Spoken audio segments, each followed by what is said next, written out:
السلام علیکم ناظرین، ہم آپ کو تاریخ کے اوراق یوٹیوب چینل میں خوش آمدید کہتے ہیں۔ اگر آپ نے ہمارا چینل سبسکرائب نہیں کیا تو سبسکرائب کے بٹن کو کلک کر کے سبسکرائب کر لیں تاکہ ہماری ہر آنے والی نئی تاریخی ویڈیو آپ تک پہنچ سکے۔ کہا جاتا ہے کہ یمن عورت کی حکمرانی کے بغیر موضوع نہیں ہے۔ ہم سب ملکہ بلقیس کے بارے میں پڑھتے ہیں، جن کا ذکر قرآن مجید میں حضرت سلیمان علیہ السلام کے ساتھ ہوا تھا اور جس نے سبا پر حکمرانی کی تھی، اور جیسا یہ معلوم تھا کہ اس کے دور میں سلامتی پھیل گئی۔ اور جہاں تک بلقیس صغیر کی بات ہے، وہ ملکہ عروہ بنت احمد السلیلی ہیں۔ وہ اس نام سے مشہور تھیں۔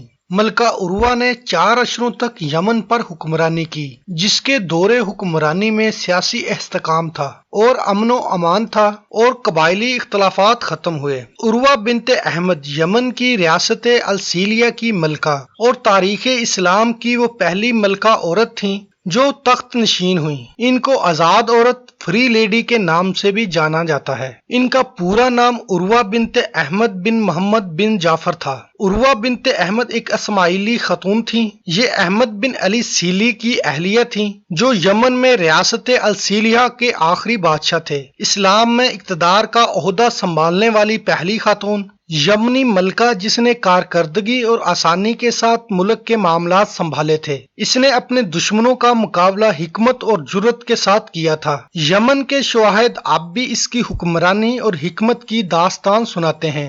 یہ عملی طور پر نصف صدی یمن کی حکمران رہیں اور اسلامی تاریخ کی یہ پہلی ملکہ تھیں جو پردے کے پیچھے سے یمن پر حکومت کرتی تھیں، اور اسماعیلی ان کو بلقیس صغریٰ کے نام سے تعریف کرتے ہیں۔ عروہ یمن کے شہر ابن آب کے گاؤں جبل میں ایک حکمران خاندان کے ہاں پیدا ہوئیں۔ ان کے والد یمن کے بادشاہ، ان کی والدہ کا نام ردا تھا، جو الفروا ابن کی بیٹی تھیں۔ موسیٰ صلہد خاندان سے تعلق رکھنے والے اس کے والدین ایک حادثے میں فوت ہو گئے، اور پھر عروہ اپنے چچا کے محل میں رہائش اختیار کرنے کے بعد ان کے پاس منتقل ہو گئیں، اور سلطان علی سہلی کی اہلیہ نے اس کی دیکھ بھال کی ذمہ داری اٹھا لی۔ عروہ خوبصورتی، ثقافت اور اچھے اخلاق کی مالک تھیں۔ وہ ایک قاری اور مصنف بھی تھیں جو نظمیں، خبریں اور تاریخیں حفظ کرتی تھیں۔ جب عروہ 18 سال کی تھی تو اس نے ولی عہد شہزادہ احمد المکرم سے شادی کی۔ اس کے جہیز میں امارت عدن کی حکومت دے دی گئی تھی، اور اس کی شادی کی تقریب خوشی اور فخر کی علامت تھی۔ عروہ نے 4 بچوں علی، محمد، فاطمہ اور حمدان کو جنم دیا۔ ان کے دونوں بیٹے بچپن میں ہی فوت ہو گئے، اور دونوں بچیاں فاطمہ اور حمدان باقی رہیں۔ یمن کے قبیلوں کے مابین اختلافات کی وجہ سے شاہ علی سبلی کو مار دیا گیا، اور شہزادہ احمد المکرم نے اپنی والد کی جگہ خلافت سنبھال لی۔ یہ دور جنگوں، لڑائیوں اور جھگڑوں سے بھرا ہوا تھا، جس میں سے شہزادہ المکرم بھی زخمی ہو گیا تھا۔ جلد ہی مکرم نے اپنی اہلیہ اروہ کو ریاست کے معاملات سونپ دیے۔ اروہ نے اپنے آبائی شہر جبیل کے گاؤں کے قلعے میں اپنے لیے ایک محل تعمیر کروایا۔ عروہ نے ریاست کی ساری سجاوٹ اپنے محل میں منتقل کر دی اور ریاست کے تمام اقدامات وہیں سے سر انجام دیے، اور یہاں تک کہ اس کا شوہر 481 ہجری میں فوت ہو گیا۔ اس عرصے میں ریاست کا سارا کنٹرول اب ملکہ عروہ کے ہاتھ میں آ گیا تھا۔ اپنے شوہر معزز بادشاہ کی موت کے بعد عروہ سبا السلیحی کی طرف راغب ہو گئیں، جنہوں نے اقتدار پر قبض ہونے کے لیے عروہ کو شادی کی پیشکش کی تھی، جو انہوں نے قبول نہیں کی۔ 492 ہجری میں ریاست کی لگامیں اس کے ہاتھ میں تھیں۔ اس نے ریاست کے فوجی اقدامات میں مہارت حاصل کی اور ایک مضبوط اور بڑی فوج تشکیل دی۔ اس کے اہداف میں سے ایک ہدف یہ تھا کہ اس کے چچا اور اس کی اہلیہ کے قاتل سعید بن نجاح کی گرفتاری اور بدلہ لینا تھا۔ ملکہ کے بارے میں یہ افواہیں پھیل گئیں کہ یمن سے اس کے ساتھیوں نے اس کا ساتھ چھوڑ دیا اور وہ تنہا ہو گئیں۔ چنانچہ سعید نے ہمت کر کے ملکہ پر حملہ کر دیا۔ ملکہ کی فوج نے اسے کچل دیا اور اس کا سر قلم کر دیا۔ فاطمی خلیفہ نے ایک فرمان جاری کیا تھا کہ عروہ اس وقت تک اقتدار سنبھالیں گی جب تک کہ اس کا سب سے بڑا بیٹا جوانی کی عمر کو نہ پہنچ جائے۔ دارالحکومت صنعا میں بہت سارے قبائلی تنازعات تھے۔ ملکہ نے تنازعات کو ختم کیا۔ اس طرح ملکہ عروہ کے دور میں اپنے دشمنوں کو بھی اپنے ساتھ ملا لیا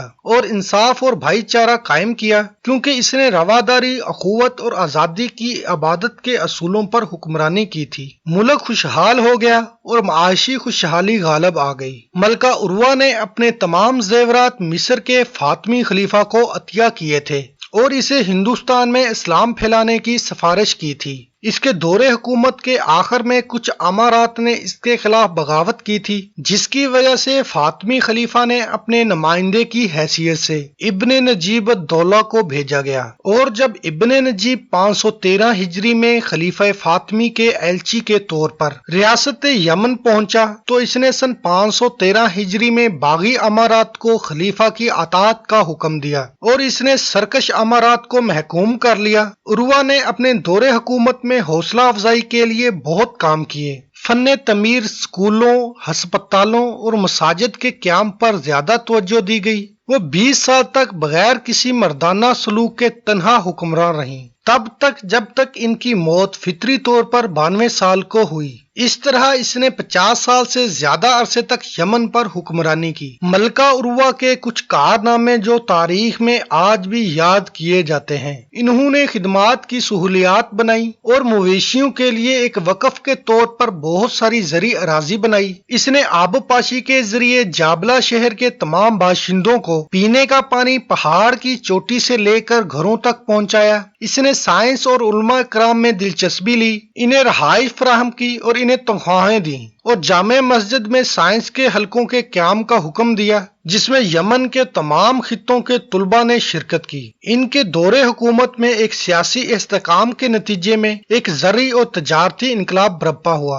جس کی وجہ سے تجارتی قافلے تمام عرب دنیا سے یمن میں آنے لگے۔ اپنے دور حکومت نے اس نے تمام فرقوں کو اپنے حق رائے کی آزادی دی، جس سے تنازعات کم ہو گئے۔ انہوں نے فاطمی عقیدہ کے دعوے کو ریاست کے شہری امور سے الگ کر دیا۔ فاطمی خلیفہ نے انہیں عمان اور ہندوستان میں اسماعیلی مکتب فکر کو پھیلانے کے معاملے کی ذمہ داری سونپی تھی، اور اس نے ایشیا میں شیعہ مسلک کے پھیلاؤ میں اہم کردار ادا کیا تھا، اور وہ اسے اس کی خدمات کے لیے روحانی پیشوا سمجھتے تھے۔ انہوں نے تعمیر و فن تعمیر کی حوصلہ افزائی اور اسکولوں، ہسپتالوں اور مساجد کے قیام کے لیے کام کیا۔ انہوں نے سنا مسجد بھی تعمیر کی جو عظیم مسجد کے لیے مشہور ہے۔ ملکہ نے خونو سے علی شہر تک پانی پہنچایا، جند اور پتھروں اور سیمنٹ سے قبلہ کو ہموار کیا۔ ملکہ عروہ ایک طویل عرصے سے علالت کا شکار رہیں۔ وہ 532 ہجری میں 90 سال کی عمر میں فوت ہو گئیں۔ ان کے نام سے منسوب مسجد میں ان کو دفن کیا گیا تھا۔